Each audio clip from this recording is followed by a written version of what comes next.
네, 예배를 준비하는 마음으로 잠시 묵도하시겠습니다.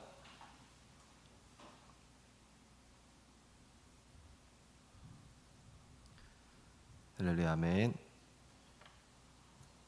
네, 주 예수 그리스도 이름으로 청년부 말씀 증거하도록 하겠습니다.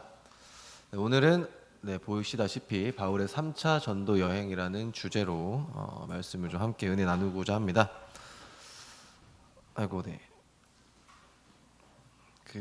한 가지만 여쭤볼게요. 여러분에게 있어서 좀 중요한 게 있나요? 한번 여쭤볼게요. 나일이 중요한 게 있나요? 네, 나일이한테 중요한 거. 고향이요?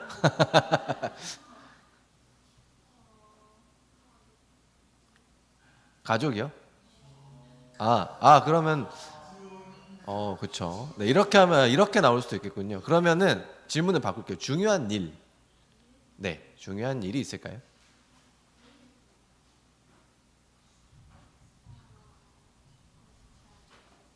저 모르겠어요. 중요한 게 없어요? 나일이한테 아직? 그래요. 강민이는 중요한 일이 있나요? 뭐예요? 결혼이요? 진짜요? 네, 제가 생각한 강민이의 대답은 수능 뭐 이런 거였는데 몇 단계를 건너뛰네요. 결혼이요. 그래요? 결혼을 위해서 뭐 노력을 하고 있는 게 있나요? 없어요? 좋습니다. 대답이 영 시원찮네요. 한 명만 더 물어볼게요. 은구 형제님, 중요한 일이 있나요? 네, 무슨 일이 있으시죠? 헬스요? 쉽지 않네요, 오늘. 네. 무슨 노력을 하고 계시죠? 헬스? 매일 운동 가십니까? 혹시 그런 노력을 할 때 좀 힘드신 일이 있나요? 네. 닭가슴살 먹는 게 힘드시고 되게 힘든 게 되게 하찮네요. 그렇죠? 네. 여기서 멈추겠습니다. 그냥 더 좋은 대답들이 안 나올 것 같아서 네. 네. 오랜만에 참 힘들게 진행이 되네요. 네. 그리스도인에게 있어서 그러면 중요한 일은 무엇일까요? 모형 형제님, 무엇이라고 생각하세요? 그리스도인에게 중요한 것? 네, 복음 전파. 네, 좋습니다. 복음 전파. 또 있을까요? 은진자매님? 성령 뭐요? 단어로 성령 받는 것, 구원 받는 것이라고 얘기하면 될까요? 그럼 구원 받는 것. 네, 그렇죠. 그리스도인에게 중요한 것들 각자 머릿속에 아마 떠올리셨을 겁니다. 근데 이런 중요한 일을 할 때 어려운 일도 있을 거예요, 분명히. 네, 장애물에 부딪힐 때도 있을 거고, 또 내가 이 그리스도인에게 있어서 중요한 일을 하기 위해서 포기해야 될 많은 것들이 있을 수 있습니다. 네, 이런 것들에 대해서 바울은 빌립보서 4장 13절에 내게 능력 주신 자 안에서 내가 모든 것을 할 수 있느니라 라고 신앙 고백을 하게 됩니다. 네, 오늘 이 바울의 세 번째 3차 전도 여행을 통해서 하나님께서 이 바울에게 어떤 도우심을 주셨는지, 그리고 바울은 이 자신에게 주어진 사명을 위해서 어떤 노력을 하였고 또 이 사명을 어떻게 생각했는지를 함께 살펴보면서 교훈을 얻는 시간이 되기를 바랍니다. 네, 3차 전도 여행의 경로입니다. 안디옥에서 시작해서 갈라디아 지역 에베소를 거쳐서 저기 마케도니아, 지금의 그리스 지역이죠. 그리스 지역을 거쳐서 다시 안디옥 이스라엘로 예루살렘으로 돌아오는 이런 여정을 거치게 됩니다. 이 많은 곳에서 전도를 하고 교회를 돌보게 됩니다만 그 중에서 저희는 이번 시간에 에베소, 드로아 그리고 밀레도 이렇게 거쳐서 일어나게 되는 사건들을 통해서 함께 은혜를 나누고자 합니다. 그럼 먼저 에베소 지역에서 일어난 일을 한번 살펴보겠습니다. 말씀 함께 읽겠습니다. 번갈아 읽겠습니다. 제가 먼저 읽을게요.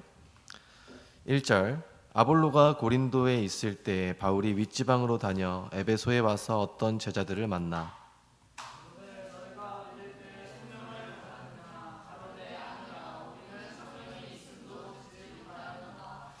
바울이 가로되 그러면 너희가 무슨 세례를 받았느냐 대답하되 요한의 세례로라.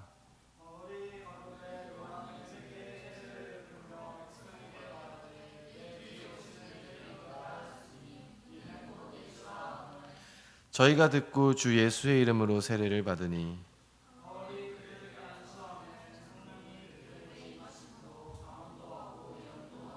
모두 12사람쯤 되니라. 네, 이 말씀입니다.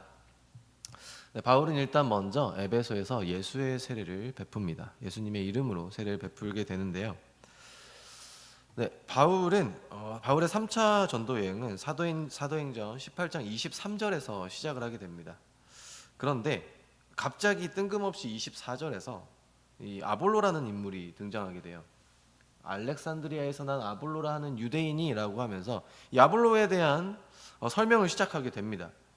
이 아볼로는 학문이 많고 그리고 성경에 능한 자라. 그리고 예수에 관한 것을 열심히 전하는 사람이다. 이렇게 얘기하고 있습니다. 성경에서 이렇게 이야기하는 사람 상당히 드뭅니다. 성경을 잘 알고 예수님을 열심히 전하고 학문에도 뛰어나고 이렇게 설명하고 있는 사람이 드문데, 성경에서 이렇게 얘기하고 있다는 것은 이 아볼로라는 사람이 상당히 뛰어난 사람이라는 걸 시사하고 있습니다. 그런데 이 아볼로에게는 한 가지 단점이 있었죠. 바로 요한의 세례만 알고 예수 그리스도의 세례에 대해서는 알지 못하는 사람이었습니다. 그래서 이 아볼로라는 사람이 이 에베소에 가가지고 성도들에게 열심히 예수님의 복음을 전파합니다. 예수님에 대해서 전하는데 결국에 세례는 요한의 세례를 줬단 말입니다. 그 성령에 대해서도 가르치지 않아요. 그 나중에 이 바울이 본문의 말씀처럼 에베소 지방에 도착을 했는데 예수님을 믿는 성도들이 있어요. 그래서 물어봅니다. 너희가 믿을 때 성령을 받았느냐? 라고 했더니 우리는 성령이 있음도 듣지 못했다. 성령이 뭔데? 라고 다시 되묻는 걸 보고 얘네가 잘못 배웠구나, 뭔가 덜 배웠구나 라는 걸 알게 됩니다. 그래서 이 바울이 다시 한번 예수님의 이름으로 세례를 주고 이 사람들 중에 성령을 받는 사람이 나오게 됩니다. 이 부분은 보통 우리가 이제 성령을 받는 것이 이 방언을 말하고 이런 것이다 라는 증거로 우리가 주로 사용하는 내용인데요. 이 시간 우리에게 또 다른 교훈을 좀 얻을 수가 있습니다. 이 부분에서 바로 첫 번째는 바른 믿음, 진리의 중요성에 대해서 여러분들에게 얘기를 하고 싶습니다. 세상에는 되게 유명한 교회와 그리고 큰 교회, 엄청 크죠. 수원에도 몇 개 있어요, 그렇죠? 되게 큰 교회 다녀요라고 하면 대부분 어디 교회 다니는 거 아니에요라고 이렇게 다시 되질문이 돌아와요. 그 정도로 큰 교회가 있고 또 아주 유명한 목사님들이 많아요. 저번에 제가 길을 돌아다니다가 이제 홍보 그 현수막 같은 걸 봤는데 무슨 목사님의 특별 강연 해가지고 했는데 이력서의 줄이 뭐 거의 한 7, 8줄 됩니다. 뭐 어디 신학대학교 뭐 교수, 뭐 전 무슨 위원, 어디 뭐 무슨 기독교 연합회 회장 해가지고 막 줄줄이 막 있어요. 세상 사람들이 봤을 때 또는 우리 뭐 다른 기독교인들이 봤을 때 이 사람을 딱 보면 어떤 생각이 들까요? 되게 훌륭한 사람이구나. 되게 대단한 사람이구나. 저 사람이 하는 말은 뭔가 다 맞을 것 같다라는 생각이 듭니다. 그런데 그런가요? 이 훌륭해 보이는 아볼로가 에베소 사람들에게 가르쳤던 이 내용은 그것만 알고 있었다면 에베소 사람들이 나중에 구원을 얻을 수 있었을까요? 그렇지 않았을 거라고 생각이 됩니다. 네. 이렇게 화려해 보이고 대단해 보이지만 이 진리에 따른 바른 믿음이 없다면 구원은 없을 것이라는 것입니다. 이 바른 믿음이 얼마나 중요한지에 대해서 이 말씀은 오늘 여러분들에게 알려주고 있는 것입니다. 더 나아가서 그럼 저희는 지금 바른 믿음에 들어와 있죠. 진리를 알고 있습니다. 그럼 저희는 어떤 사람이 되어야 될까요? 바른 믿음을, 진리를 전하는 사람이 되어야겠죠. 자, 우리 그 성경을 모르는 또는 하나님을 알지만 진리를 모르는 사람에게 말씀을 갑자기 전해야 될 상황이 됐어요. 여러분 갑자기 전하려고 하면 잘 전할 수 있나요? 여러분들도 뭔가 헷갈리겠죠. 어떤 성경 구절을 찾아야 되고 어떻게 얘기를 해줘야 되고 무엇이 중요한지를 얘기를 해줘야 되는데 여러분들이 평소에 말씀 묵상이나 기도가 없이는 아마 쉽게 입이 떨어지지 않을 겁니다. 또는 잘못된 믿음을 아볼로와 같이 잘못된 진리를 전하게 될 수 있습니다.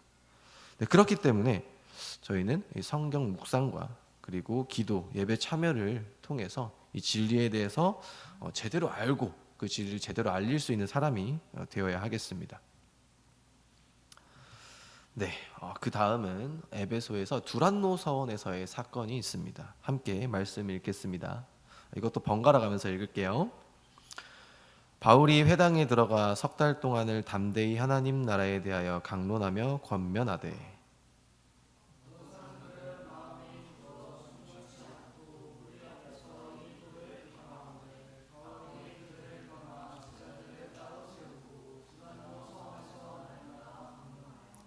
이같이 2회 동안을 하매 아시아에 사는 자는 유대인이나 헬라인이나 다 주의 말씀을 듣더라.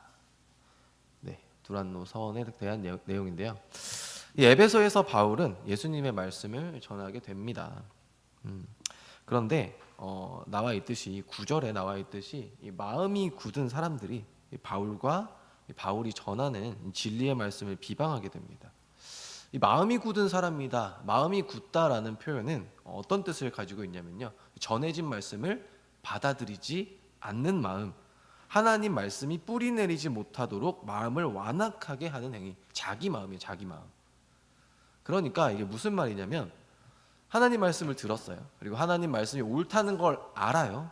그런데 이걸 하기 싫어요. 그래서 내 마음을 굳게 만드는 겁니다. 옳은 것도 알고 하나님 말씀을 들었지만 하나님 말씀에 뭔가 문제가 있을 거야. 나는 받아들이지 않아요. 그리고 이런 사람들이 더 나아가서 어떻게 합니까? 하나님 말씀을 전하는 바울과 그 말씀 자체를 비방하고 나선 겁니다. 이 바울이 그럼 대충 말씀을 좀 전했을까요? 이 비방하는 사람들을 보고 바로 그냥 두란노 서원으로 떠나버렸을까요? 네, 그렇지 않습니다. 바울이 말씀을 전한 부분을 좀 살펴보면, 원어적인 면을 살펴보면 이 담대히 강론했다 이 부분에서 사용된 언어는 에파르레시아 제토라는 말이래요. 이 말은 계속적인 미완료 형태의 원어라고 합니다. 그러니까 계속해서 전했다라는 의미를 가지고 있고요. 그 다음 권면하다에 들어가 있는 단어는 페이도라는 말인데요. 이건 모든 노력을 동원했다라는 의미를 담고 있는 단어라고 합니다. 그러니까 결국엔 바울은 이 사람들을 위해서 계속적으로 그리고 할 수 있는 모든 노력을 다 동원해서 말씀을 전했습니다. 그런데도 이렇게 받아들이지 않게 되는 거죠. 그런 노력을 통해서 이 사람들이 비방을 하게 되자 이 바울은 하나님 말씀을 비방하는 자들을 결국엔 교회에서 분리하게 됩니다. 그래서 회당에서 나와서 이 두란노 서원이라는 곳으로 가서 다시 제자들을 세우고 거기서 말씀을 전하게 됩니다. 자, 교회에서도 마찬가지입니다. 하나님께서는 이 목자님의 말씀을 통해서 우리를 계속해서 권면하십니다. 끝까지 참으시고 권면하시고 하나님의 말씀을 알려주시고 모든 노력을 다하시죠. 그럼에도 불구하고 내 마음을 굳게 하고 하나님 말씀을 들었음에도 불구하고 나를 고치는 것이 아니라 하나님의 말씀이 옳지 않다, 뭔가 문제가 있을 거야, 잘못된 부분을 찾아내고 목사님 말씀에서 허점을 찾아내고 그러면서 하나님 말씀을 비방하게 된다면, 그리고 하나님 말씀을 마음에 담지 않고 행동하지 않는다면 어떻게 될까요? 아마 하나님께서는 이 말씀 속에 이 바울처럼 우리를 이 진리 안에서 분리시키실 것입니다. 아주 무서운 일이죠. 그럼 결과 어떻게 됐는지 한번 살펴보겠습니다. 이렇게 분리된 곳에서 바울은 2년 동안 말씀을 강론하게 됩니다. 19장 10절에 아까 나오는 19장 10절에 어떤 결과가 생겼다고 했죠? 함께 읽어볼까요? 19장 10절 시작. 이같이 2해 동안을 하매 아시아에 사는 자는 유대인이나 헬라인이나 다 주의 말씀을 듣더라. 네, 그렇습니다. 네, 하나님께서는 말씀을 믿는 자, 그리고 말씀이 전해지도록 힘쓰는 자에게 역사하셨습니다. 네, 아시아에 사는 자는 다 주의 말씀을 들었다. 하나님께서 이 복음이 전파될 수 있도록 역사하신 것입니다. 어떻게 역사하셨냐면요, 먼저 병든 자를 낫게 하십니다. 그리고 악귀를 물리치셔요. 바울뿐만이 아니라 이 바울의 손수건, 바울의 앞치마만 갖다 대도 병이 낫고 악귀가 물러나는 그런 역사를 보여주십니다. 두 번째로는 하나님을 사칭하는 무당들을 벌하시게 됩니다. 이 제사장 스기야의 7 아들이라는 사람들이 나오게 됩니다. 그러면서 바울의 뭐 앞치마만 갖다 대도 병이 낫고 손수건만 갖다 대도 막 이적 기사가 일어나니까 이 스기야의 7 아들이 바울을 사칭하게 됩니다. 바울과 예수의 이름을 사칭하게 돼요. 그러면서 악귀 들린 자에, 귀신 들린 자에 가서 이렇게 얘기합니다. 예수 이름으로 물러나라. 그러니까 이 귀신이 내가 예수도 알고 바울도 아는데 너희는 누구냐? 라고 하면서 달려들게 됩니다. 그러면서 이 스기야의 7 아들들이 헐레벌떡 도망치게 되는 그런 일들이 일어나게 됩니다. 네, 그러면서 이 주변에서 그 일을 듣게 되자 정말 하나님이 계시는구나. 바울이 역사하는 것이, 바울과 함께 하나님께서 역사하는 것이 맞구나 라는 걸 알게 되게 됩니다. 그러면서 이 본문에서도 하나님의 말씀을 전하는 가운데 하나님께서 다양한 방법으로 역사하시고 당시 팽배해 있던 에베소의 미신에 대해서 승리하게 됩니다. 네, 믿는 성도로서 한번 생각을 해보겠습니다. 초기에 하나님을 비방하면서 분리된 자들은 믿지 않는 이방인들과 차이가 있을까요? 말씀으로부터 분리된 자들은 믿지 않는 자들과 다를 바가 없을 겁니다. 하나님의 말씀이 점차 힘을 얻고 흥왕해 간다, 이런 것들을 볼 때 초기에 하나님을 비방하고 분리된 자들은 어떤 생각이 들었을까요? 참담했겠죠. 저 진리 안에 내가 들어있어야 되는데 분리가 되었구나. 하나님의 말씀이 선포될 때 이를 받아들이고 마음속 깊이 새겨서 믿음을 굳게 하고 끝까지 신앙을 지켜나갈 수 있는 청년부가 되기를 바랍니다. 네, 그 다음은 데메드리오라는 사람이 소동을 일으키게 됩니다. 먼저 말씀 읽겠습니다. 24절부터 번갈아 읽도록 하겠습니다. 즉 데메드리오라 하는 어떤 은장색이 아데미의 은감실을 만들어 직공들로 적지 않은 벌이를 하게 하더니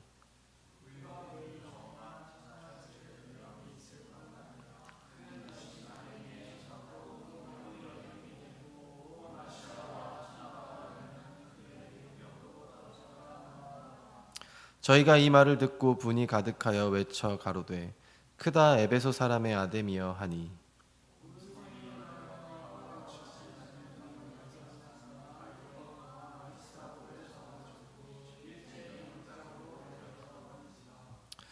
네, 그렇습니다. 네, 하나님의 일이 성공적으로 진행이 되면 항상 사탄이 틈을 타게 됩니다. 이번에는 하나님을 믿지 않는 불신자를 통해서 이 사단의 역사가 일어나게 됩니다.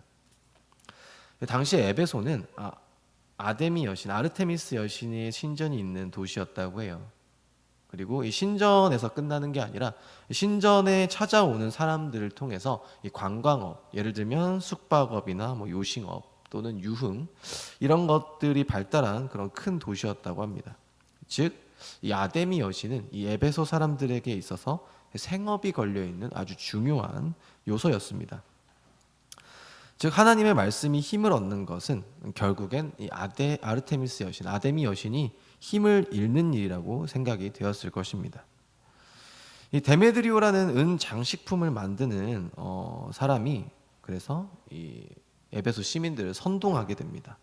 그러면서 군중이 막 선동을 당해서 막 분에 차서 막 일어나게 됩니다. 그러면서 에베소 사람의 아데미여라고 하면서 외치면서 이렇게 일어나게 돼요.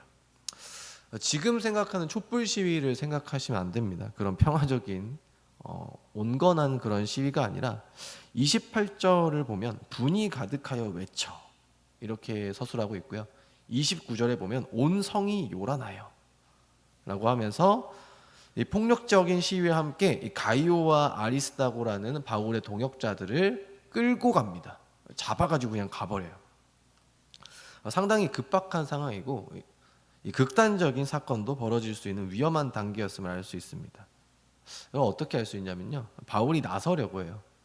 가이오와 아리스다고를 데리고 막 에베소 사람이 아데미아 외치는 그 사람들에게 가서 바울이 뭔가 얘기를 하려고 막 나서려고 합니다.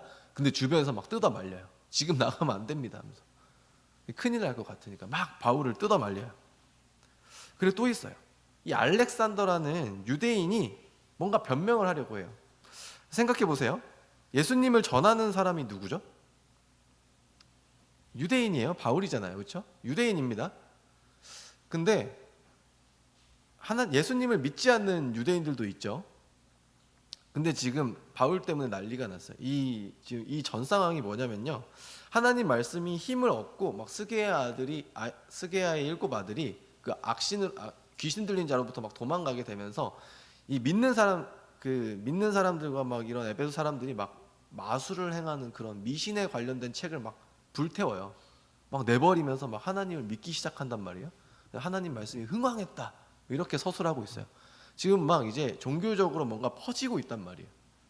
그걸 이제 불안해서 하니까 유대인이 우린 아니야, 우리는 저 예수 믿는 그 바울과는 다른 사람이야 라고 이제 나와서 뭔가 얘기를 하고 싶어요. 얘기를 하고 싶어 하는데 이 사람들이 지금 완전히 이성을 잃은 상태입니다. 에베소 사람들이. 그래서 어떻게 하느냐, 변명하러 나간 알렉산더라는 유대인이 뭔가 말을 하려니까는 그냥 입을 막아버리고 계속 에베소 사람이 아데미아라고 하면서 외치면서 시위를 진행하게 돼요.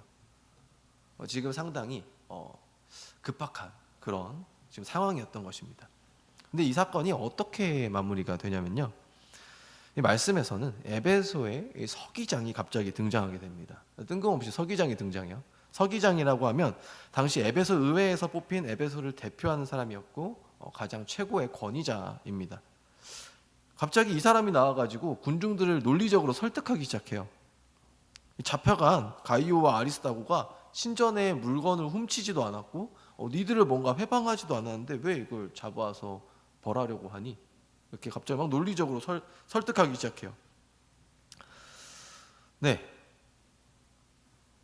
그리고 문제가 있다면, 이들의 행동에 문제가 있다면 차라리 정식 절차를 밟아라.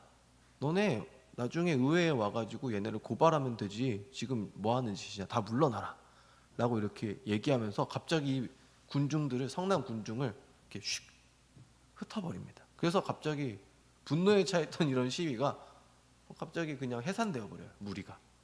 이렇게 해서 사건이 끝나버립니다. 네, 이같이 믿지 않는 사람들은 때때로 믿음을 지키려는 우리를 회방하려고 합니다. 단순한 방해도 있지만 그런 방해가 아니라 그리스도인을 비난하고 우리가 믿음을 지킬 수 없게 막을 때도 있을 겁니다. 코로나 시기를 한번 생각해 보겠습니다. 예배를 위해서 모이는 교회, 그리고 그런 교회 사람들을 어떻게 봤죠? 되게 안 좋게 봤죠. 뭘 그렇게까지 모여가지고 예배를 드리느냐 라고 하면서 계속 비난하는 그런 여론이 있었습니다. 초기에는 부끄럽지만 우리 교회도 교회를 출석하지 않고 온라인으로 드리거나 그런 방법을 사용했지만 결국엔 예배를 점차 교회에 출석하는 예배를 열게 됐죠. 그리고 대방교회 예를 든다면 모이는 사람이 많았음에도 불구하고 이런 비난과 처벌을 무릅쓰고 교회에 나와서 예배를 드리기를 힘썼다라는 이야기도 듣게 되었습니다. 결과적으로 어떻게 됐죠? 모인 사람들이 뭔가 처벌을 받았나요? 그렇지 않죠. 어떤 합리적인 규정이 생겨나고 교회에서 예배를 드릴 수 있는 상황으로 이 코로나 시기가 결국 마무리가 됩니다. 주의 말씀을 따라서 모이기에 힘쓰고 또 믿음을 지키려고 하는 그런 사람에게는 하나님의 보호하심이 있다는 것을 보여주는 사건입니다. 앞서 예로 들었던 이 코로나 시기나 또는 기타 우리의 신앙생활에 위협을 받는 그런 일은 우리에게 있어서 어쩌면 되게 큰, 우리 믿음에 있어서 큰 시련이 될 수도 있습니다. 그런데 반대로 생각해 보자면 이런 상황에서도 우리의 믿음을 지키고 또 그런 노력에 하나님께서 우리를 보호하심을 체험한다면 그건 오히려 우리의 신앙이 성장하는 계기가 될 것입니다. 네, 이것으로 이 에베소의 사건은 마무리 짓겠습니다. 다음은 드로아의 사건입니다. 네, 말씀 읽겠습니다. 번갈아 읽겠습니다. 유두고라 하는 청년이 창에 걸터 앉았다가 깊이 졸더니 바울이 강론하기를 더 오래하매 졸음을 이기지 못하여 3층 누에서 떨어지거늘 일으켜 보니 죽었는지라.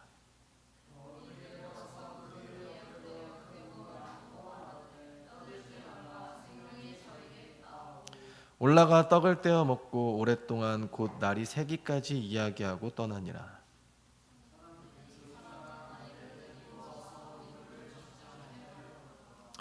네, 마케도냐를 거쳐서 전도 활동을 이어가 나가던 바울은 다시 안디옥으로 돌아가는 여정을 밟습니다.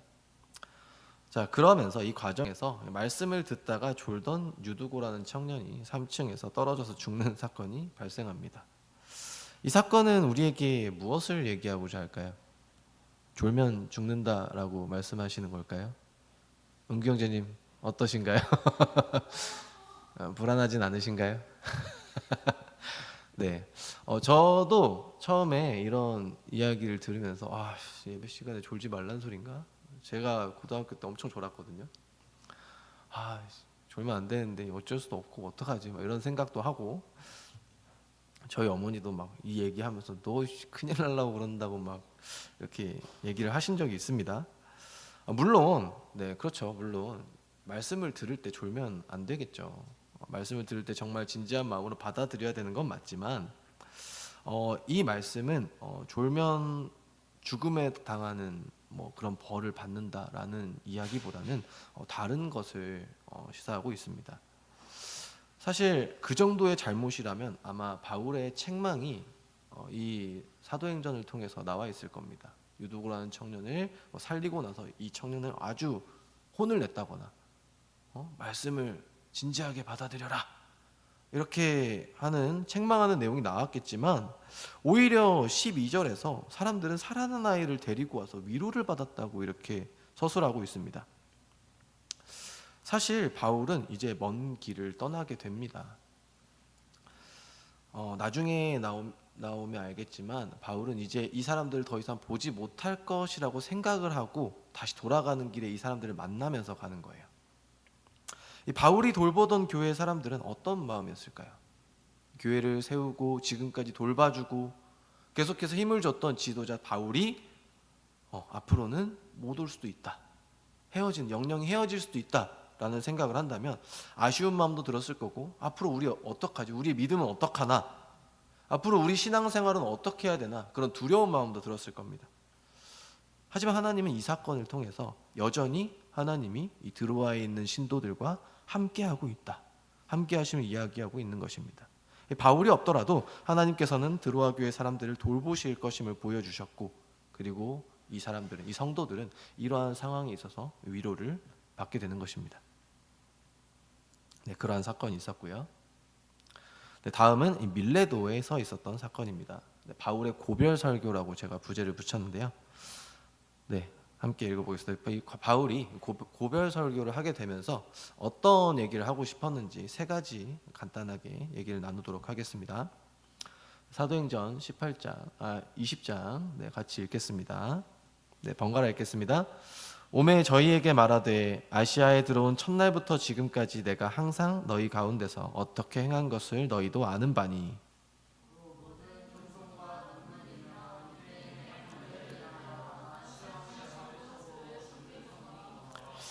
유익한 것은 무엇이든지 공중 앞에서나 각 집에서나 꺼림이 없이 너희에게 전하여 가르치고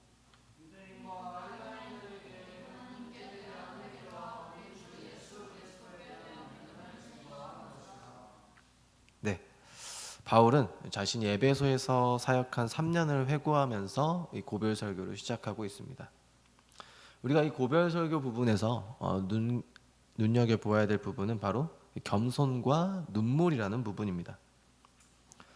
바울은 하나님께서 택하신 사도였죠. 그렇다는 것은 다른 곳에서는 몰라도 이 신앙 안에서, 이 교회 안에서의 지위는 상당히 높았겠죠. 하지만 바울은 자신의 사역을 돌아보면서 겸손했다고 이야기합니다.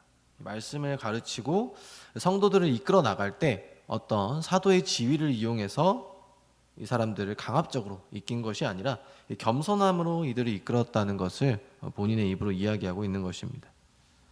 두 번째는 눈물입니다.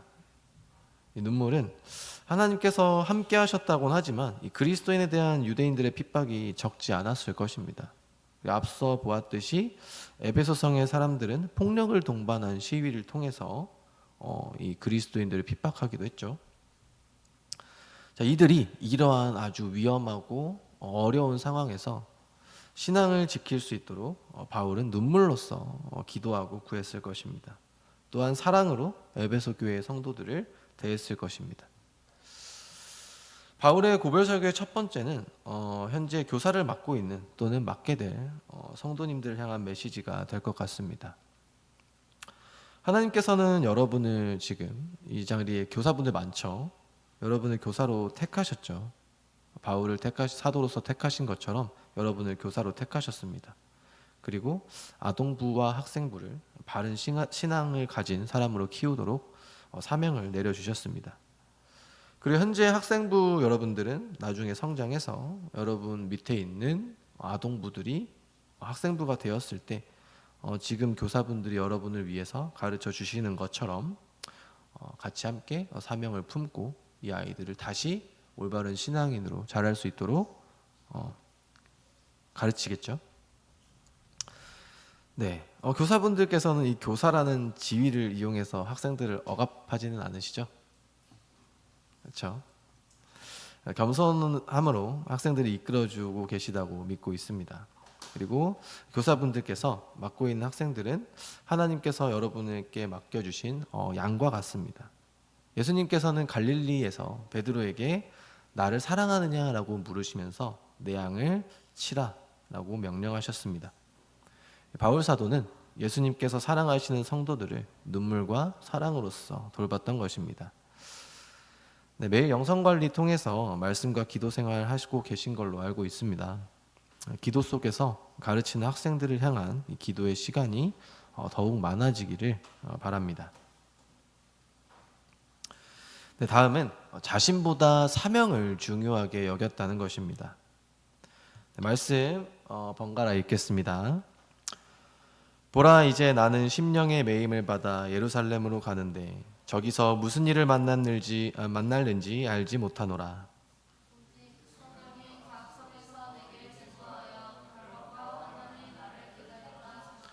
나의 달려갈 길과 주 예수께 받은 사명 곧 하나님의 은혜의 복음 증거하는 일을 마치려 하면은 나의 생명을 조금도 귀한 것으로 여기지 아니하노라.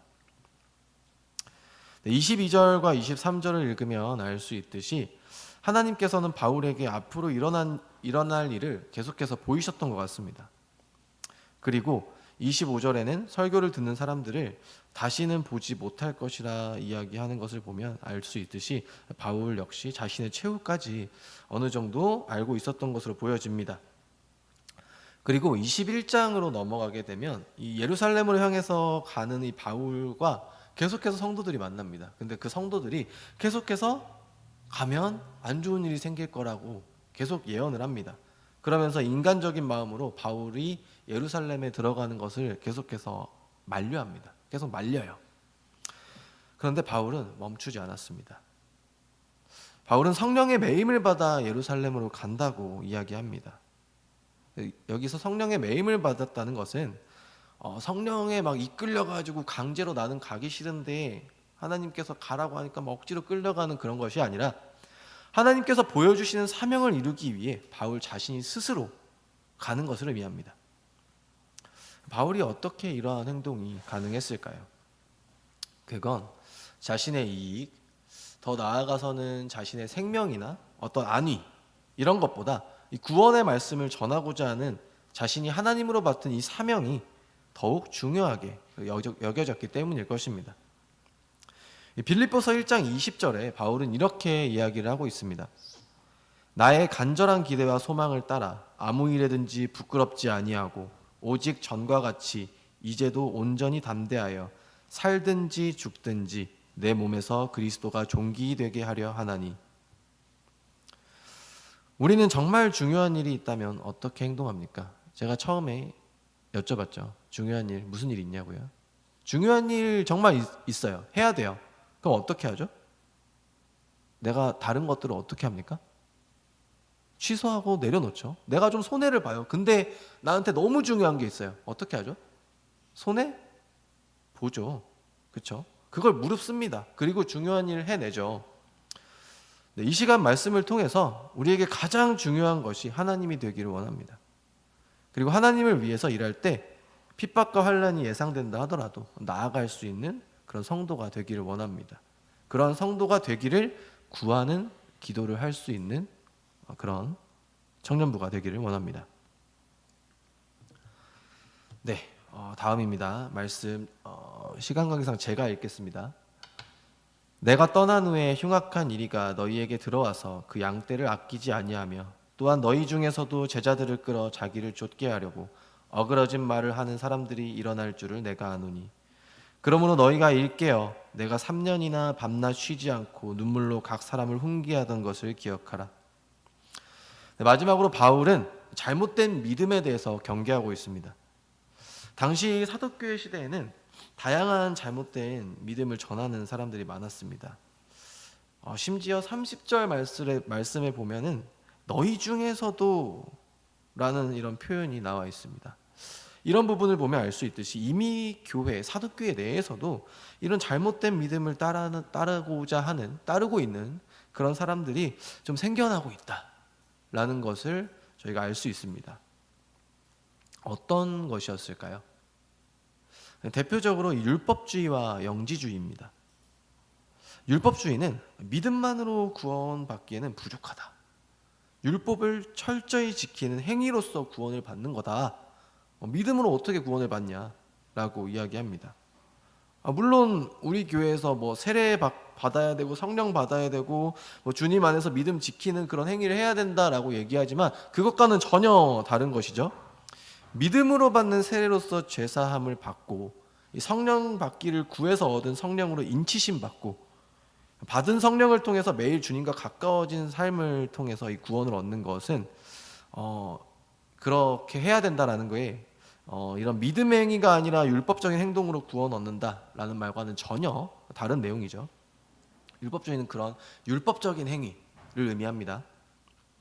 또는 영지주의가 있습니다. 영지주의는 어떤 얘기를 하고 있냐면요. 육적인 것은 부정해. 육은 항상 부정한 거예요.